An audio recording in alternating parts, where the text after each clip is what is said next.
नमस्कार दोस्तों, भगवान भोलेनाथ की कृपा आप सभी पर सदा यूं ही बनी रहे। दोस्तों, दीपावली जिसका हिंदू धर्म में बहुत ही खास महत्व होता है।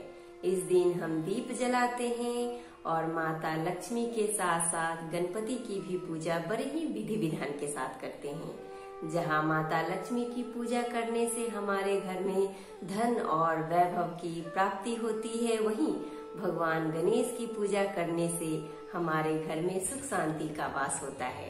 ऐसे में दोस्तों, इस साल यानी कि 2022 में दीपावली का पर्व 24 अक्टूबर दिन सोमवार को बड़े ही धूमधाम से मनाया जा रहा है। ऐसा माना जाता है कि इस दिन माता लक्ष्मी की विधिवत पूजन करने से हमारे घर में सुख शांति के साथ साथ धन और वैभव की भी प्राप्ति। तो मान्यताओं के अनुसार इस दिन माता लक्ष्मी सभी के घर जाती हैं और वहां जाकर अपने भक्तजन को आशीर्वाद देती हैं। दीपावली के दिन शुभ मुहूर्त पर माता लक्ष्मी की विधिवत पूजन करने से माता लक्ष्मी हमारे सारे मनोकामनाओं को पूर्ण करती है। तो ऐसा माना जाता है कि भगवान श्री राम ने जब रावण के ऊपर अपनी जीत हासिल कर ली, बुराई के ऊपर सच्चाई की जीत हासिल कर ली, उसके बाद 14 वर्ष के बाद वनवास से वह अपने घर को लौटे।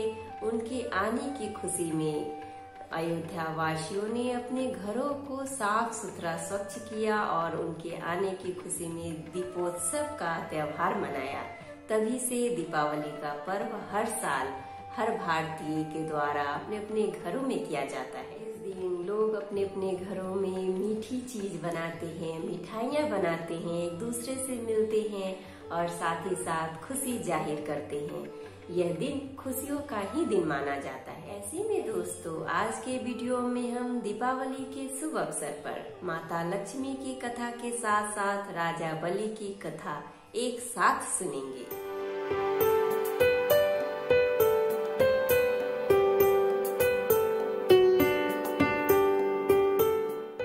नमस्कार दोस्तों, मैं शिल्पी आप सभी का तहे दिल से स्वागत करती हूँ अपने YouTube चैनल कथा कहानी शिल्पी की जुबानी में।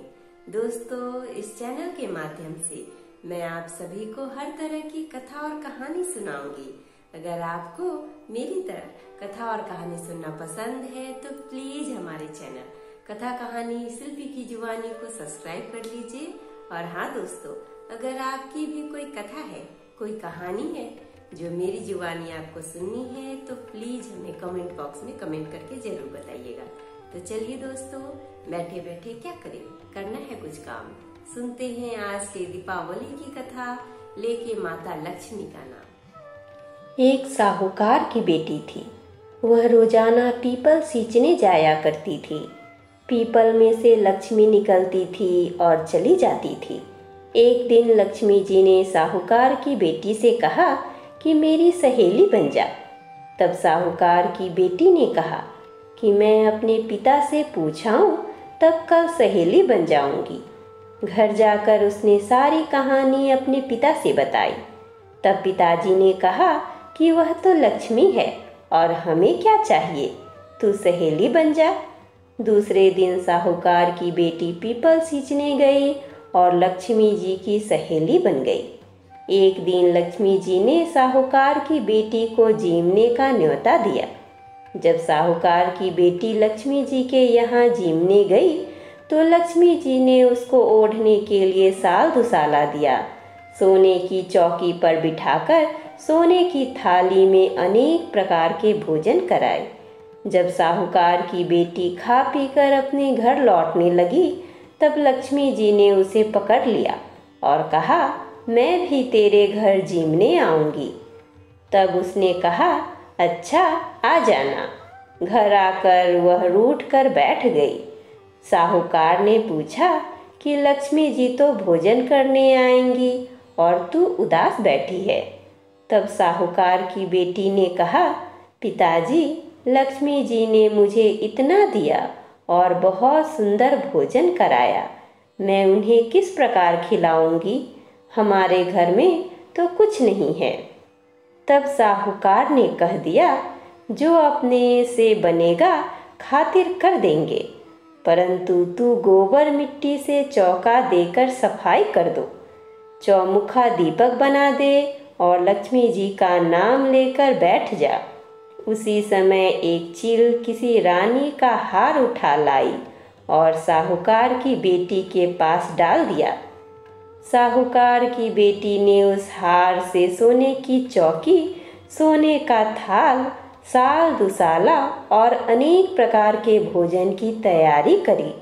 फिर आगे आगे गणेश जी और लक्ष्मी जी साहूकार की बेटी के यहाँ आ गए। साहूकार की बेटी ने लक्ष्मी जी से सोने की चौकी पर बैठने को कहा। लक्ष्मी जी ने बैठने को बहुत मना किया और कहा कि इस पर तो राजा रानी बैठते हैं। तब साहूकार की बेटी ने लक्ष्मी जी की बहुत खातिर की। इससे लक्ष्मी जी बहुत प्रसन्न हुई और साहूकार के बहुत धन दौलत हो गई। हे लक्ष्मी माता, जैसी तुम साहूकार की बेटी की चौकी पर बैठी और उन्हें धन धान्य से भर दिया, वैसे ही धन सबको देना। हे लक्ष्मी माता, अपनी कृपा अपने भक्त जन पे हमेशा बनाए रखना। अब आइए दोस्तों, हम दिवाली की दूसरी कथा सुनते हैं, राजा बलि की कथा। एक बार महाराज युधिष्ठिर ने भगवान श्री कृष्ण से विनय पूर्वक पूछा कि हे भगवान, आप मुझे कृपा कर कोई ऐसा व्रत या अनुष्ठान बताइए जिसके करने से मैं अपने नष्ट राज्य को पुनः प्राप्त कर सकूं, क्योंकि राज्यच्युत हो जाने के कारण मैं अत्यंत दुखी हूँ।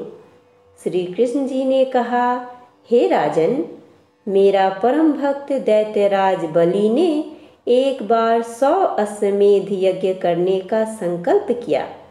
99 यज्ञ तो उसने निर्विघ्न रूप से पूर्ण कर लिए, परंतु 100वां यज्ञ के पूर्ण होते ही उन्हें अपने राज्य से निर्वासित होने का भय सताने लगा।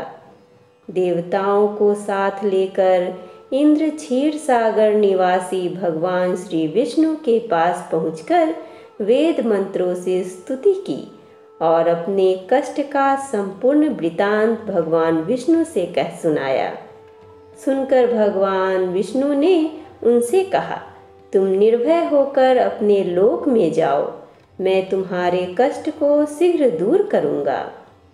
इंद्र के चले जाने पर भगवान श्री विष्णु ने वामन का अवतार धारण कर बटु वेश में राजा बलि के यज्ञ में प्रस्थान किया। राजा बलि को वचनबद्ध कर भगवान ने 3 पग भूमि उनसे दान में मांग ली। बलि द्वारा दान का संकल्प करते ही भगवान ने अपने विराट रूप से एक पग में सारी पृथ्वी को नाप लिया, दूसरे पग से अंतरिक्ष और तीसरा चरण उसके सिर पर रख दिया। राजा बलि की दानशीलता से प्रसन्न हो भगवान श्री विष्णु ने उससे वर मांगने को कहा। राजा ने कहा, कार्तिक कृष्ण पक्ष की त्रयोदशी से अमावस्या तक अर्थात दीपावली तक इस धरती पर मेरा राज्य रहे। इन 3 दिनों तक सभी लोग दीपदान कर लक्ष्मी जी की पूजा करें और कर्ता के गृह में लक्ष्मी का वास हो। राजा द्वारा याचित वर को देकर भगवान ने बलि को पतालपुरी का राज्य देकर पताल लोक को भेज दिया। उसी समय से देश के संपूर्ण नागरिक इस पुनीत दीपावली पर्व को मनाते चले आ रहे हैं। अतः सभी प्राणियों के लिए इस पर्व को सद्भावना पूर्वक मनाना आवश्यक ही नहीं बल्कि अनिवार्य भी है।